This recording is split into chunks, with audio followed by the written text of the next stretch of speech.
আমরা আজকে আসলে ইউনাইটেড হসপিটালেও যাব, তারপরে কাজ শেষ হলে সন্ধ্যায় যদি যমুনা ফিউচার পার্ক খোলা থাকে তো আসার পথে আমরা একটা মোবাইল দেখব, যদি পছন্দ হয় কিনে ফেলবো। তো সেই উদ্দেশ্যেই আজকে আমরা বের হয়েছি, যেহেতু আমার মোবাইলটা হারিয়ে গেছে। মানে এটা আসলে হারিয়ে গেছেও বলতে পারবো না, চুরি হয়ে গেছে তাও বলতে পারবো না। গাড়িতে ছিল, আমরা হসপিটাল থেকে আসার পথে আমার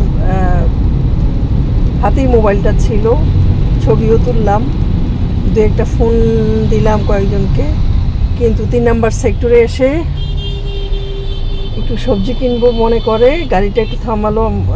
মানে ও যখন গাড়িটা থামালো তার আমি নামলাম, নেমে সবজি কিনলাম সামান্য। এই সবজি কেনার থেকে কোথায় মোবাইলটা রাখলাম, নাকি হাত থেকে পড়ে গেল, নাকি গাড়ি থেকে নামার পথে পড়লো জানি না। প্রায় তারপরে 2 মিনিটের মধ্যে বাসা চলে গেলাম, গিয়ে দেখি গাড়ির মধ্যে থেকে মোবাইল নাই। মানে ব্যাগে খুঁজলাম, সব জায়গায় খুঁজলাম। তো সাথে সাথেই আসলে রিং দিলাম আমার হাজব্যান্ডের মোবাইল থেকে, দেখি রিং যাচ্ছে এবং রিসিভও করতেছে, বাট কথা বলে না। এরকম প্রায় 1 ঘন্টার মতো তাকে আমি ফোন দিচ্ছি আরেকটা মোবাইল থেকে, বাসার মোবাইল থেকে, তারপরে ওর মোবাইল থেকে, কথা বলে না। মোবাইলটা রিসিভ করে বাচ্চার কান্না শোনা যাচ্ছে। অনেক রিকোয়েস্ট করলাম, ভাই মোবাইলটা দিয়ে দেন, আমি আপনাকে খুশি করব, আমি জিডি করবো না বা কাউকে জানাবো না, আপনি আপনার মতো করে যেখানে বলবেন সেখান থেকে এসে মোবাইলটা নিয়ে যাব। বাট সে আসলে এটা কিছুই করেনি, মানে পারতেছিল না সম্ভবত, মানে মোবাইলটা বন্ধ করার জন্য। 1 ঘন্টা পরে, 1-1.5 ঘন্টা পরে হঠাৎ দেখি মোবাইল বন্ধ হয়ে গেছে। অনেক চেষ্টা করলাম, আর পাইনি। পরে যাই হোক, সাথে সাথে আবার ওই সবজিওয়ালার কাছে আসলাম, সে অস্বীকার করলো। তারপর ওখান থেকে চলে গেলাম আবার সিম তুললাম, ওইটা বন্ধ করে দিলাম। তারপর গেলাম উত্তরা পশ্চিম থানায় গিয়ে তারপরে জিডি করলাম। ওখানে গিয়ে দেখি বিশাল বড় লাইন, মানে সবারই আসলে অনেক কিছু হারায়, যেটা আসে খুবই, মানে থানায় আমার জীবনে প্রথম যাওয়া। তো ওই দিন গিয়ে আমারও বেশ ভালোই অভিজ্ঞতা হলো।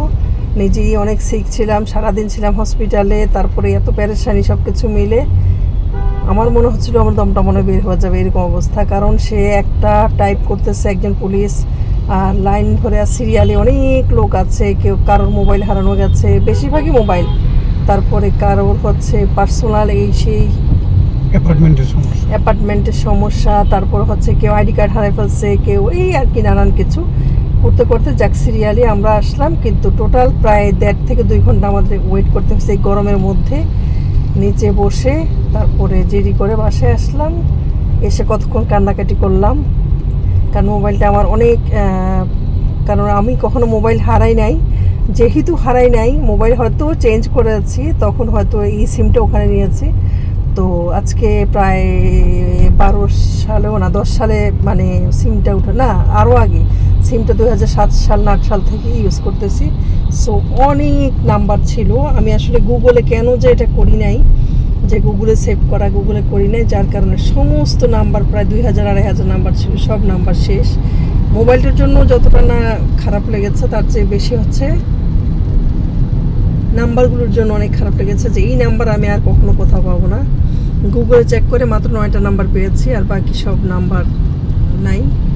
আর আমার মোবাইলে প্রায় 1900-এর মতো ভিডিও ছিল বা আদার্স ডকুমেন্ট ছিল, সবই তো নাই। সব কিছু মিলে খুবই খারাপ লেগেছে। এবং একবার ভাইয়ের কাছে ফোন করে কান্না করি, একবার বোনের কাছে ফোনে কান্না করি, একবার ননসের কাছে ফোন করে কান্না করি, এই অবস্থা করতে তারপরে মানসিকভাবে খুবই ভেঙে পড়েছিলাম। পরে দেখা যায় যে রাতের একটা সময় চিন্তা করলাম, নামাজে যখন বসছি তখন বললাম, যাক আল্লাহ যা করে ভালোর জন্যই করে, নিশ্চয়ই এটা আমার ইয়েতে ছিল না, এই জন্য আল্লাহ নিয়ে গেছে। যাই হোক, তো আজকে আমার হাজব্যান্ড বলতেছিল মানে পরের দিনই একটা মোবাইল কিনতে, কিন্তু আমি কিনি নাই। আমার কাছে মনে হচ্ছে যখনই একটা কল ঢুকে, যেহেতু সিমটা উঠানো হয়েছে, তখনই মনে হয় যে থানা থেকে হয়তো ফোন করেছে যে আপনার মোবাইলটা পাওয়া গেছে। তো এই অবস্থা করতে আজকে দেখা যাচ্ছে যে না, আমার হাজব্যান্ড বললো, আমার মেয়েরাও বললো একটা ফোন কেনো। সেজন্য আমরা আজকে হসপিটাল থেকে যমুনা ফিউচার পার্কে যাব এবং একটা মোবাইল কিনবো, আপনাদের সাথে শেয়ার করব। যাই হোক, আমরা এখন যাচ্ছি ইউনাইটেড হসপিটালে। আজকে ওয়েদারটা খুবই সুন্দর, বৃষ্টি পড়ছে। তো দেখতে দেখতেই গুলশান ইউনাইটেড হসপিটালের সামনে চলে আসছি, গেটের কাছে। তো আমাকে কেউ যদি জিজ্ঞেস করে ইউনাইটেড বাংলাদেশের সবচেয়ে বড় বড় 3টা হসপিটাল, যেটা হচ্ছে ইউনাইটেড, এভার কেয়ার বা অ্যাপোলো আগে যেটা ছিল, আর হচ্ছে স্কয়ার, কোনটা বেস্ট, আমি অবশ্যই বলবো যে ইউনাইটেড বেস্ট। যদিও এখানে আমার আসলে শ্বশুর মারা গেছেন, এটা মনে পড়লে খারাপ লাগে। আদারওয়াইজ হচ্ছে তাদের সিস্টেম বা সব কিছু আমার কাছে অন্যান্য হসপিটাল থেকে বেশ ভালো লাগে। একবার স্কয়ার হসপিটালে গিয়েছিলাম, ওখানে যাওয়ার পরে আসলে তাদের সিস্টেম দেখে আমার কাছে মোটেও ভালো লাগে নাই। অ্যাপোলো ভালো, ওখানের ট্রিটমেন্ট ভালো, বাট ওভারঅল আমার কাছে মনে হয় যে ইউনাইটেডটাই হচ্ছে বেস্ট সব দিক দিয়ে। তো এখানে পেশেন্টটা ওয়েট করছে, আমিও এখানে আমার সিরিয়াল আসলে আমাকে ডাকা হবে, আমি ওয়েট করছি। ইউনাইটেডে আসলে প্রথমে অল্প কয়েকটা শাখা খুললেও এখন অনেক কিছু চিকিৎসা আছে, চিকিৎসার জন্য মানে এখানে অনেক অনেক ধরনের চিকিৎসাই হয়। যাই হোক, এখান থেকে আমার ট্রিটমেন্ট শেষ হলে প্রচুর মানুষ আছে অবশ্য।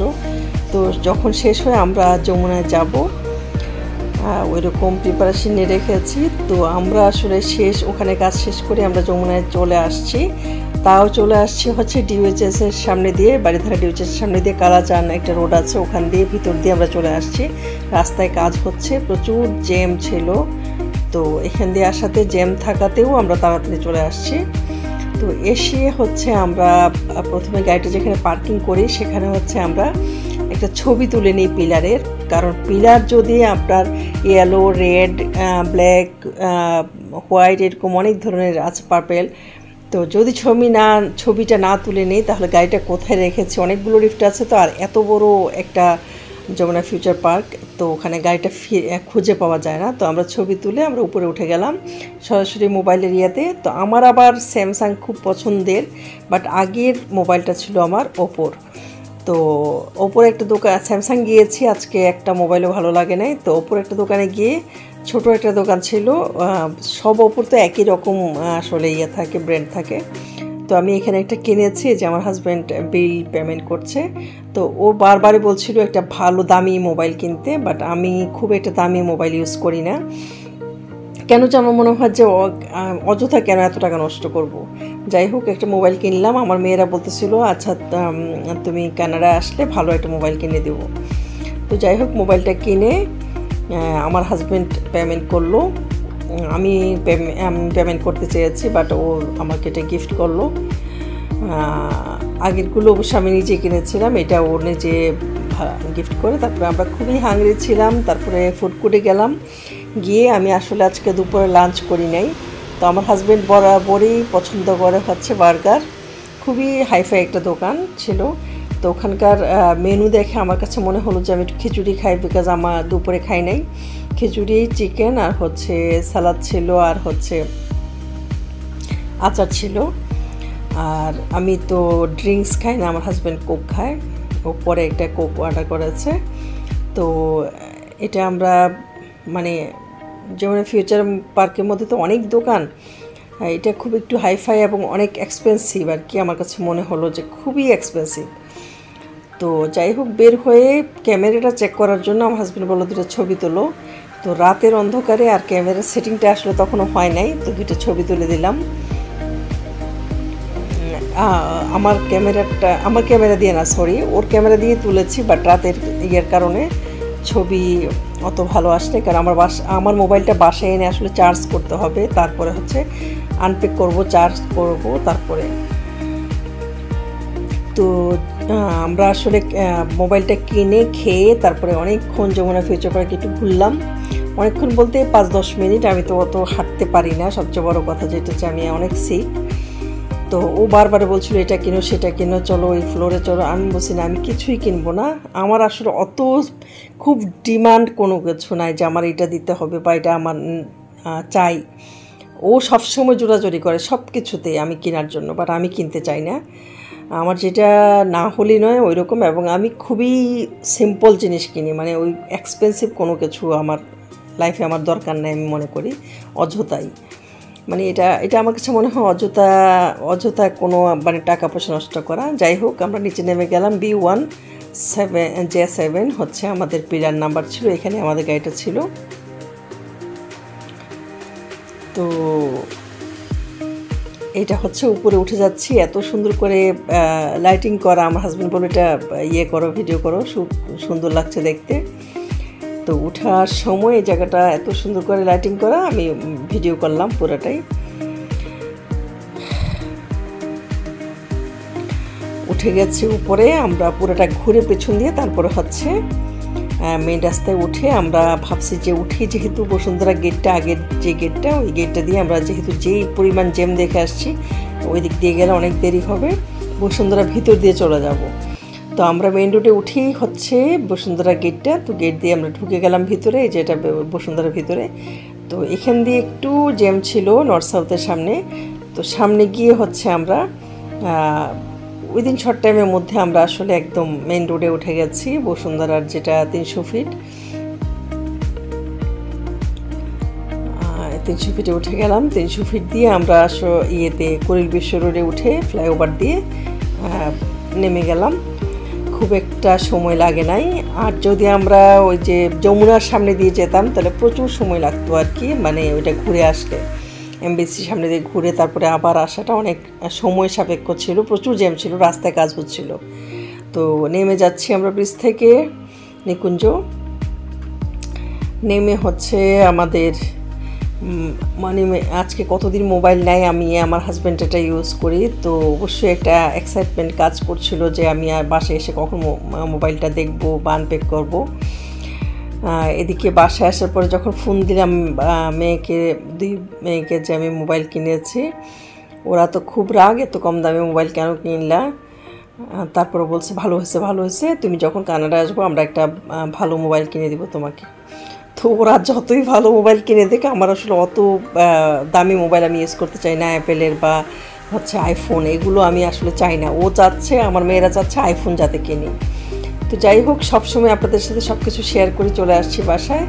তো এই হচ্ছে মোবাইল, আমি বলবো না কোন ব্র্যান্ডের, মানে কত দামি বা কী মোবাইলটার রেজুলেশন কী বা 19 কত প্রো বা কী, এগুলি কিছুই বলবো না। যাই হোক, এটা মোবাইল কিনেছি, আপনাদের সাথে সবসময় শেয়ার করি, এটাও শেয়ার করলাম। তো এখানে দুইটা বক্স দেখতে পাচ্ছেন, এটা আগের বারে যেটা কিনেছিলাম এটা বক্সটাতে যত্ন করে রেখেছিলাম, ওইটাও আজকে বাসায় এনে নামালাম। তো দুইটাই বক্স দেখা যাচ্ছে, কোনটা আজকে কিনেছি বলবো না, কোনটা আগের ছিল এটাও বলবো না, কারণ বক্স রেখে দিলে ভালো হয় যে আপনি পরবর্তীতে বিক্রি করতে গেলেও বক্সটা লাগে। যাই হোক, দুইটাই আমি একটা আলমারি থেকে নামালাম, আর এটা আজকে কিনে নিয়ে আসলাম। সবসময় আপনাদের সাথে সব ভিডিও শেয়ার করি, এটাও শেয়ার করলাম। সবাই ভালো থাকবেন, দোয়া করবেন আমার জন্য।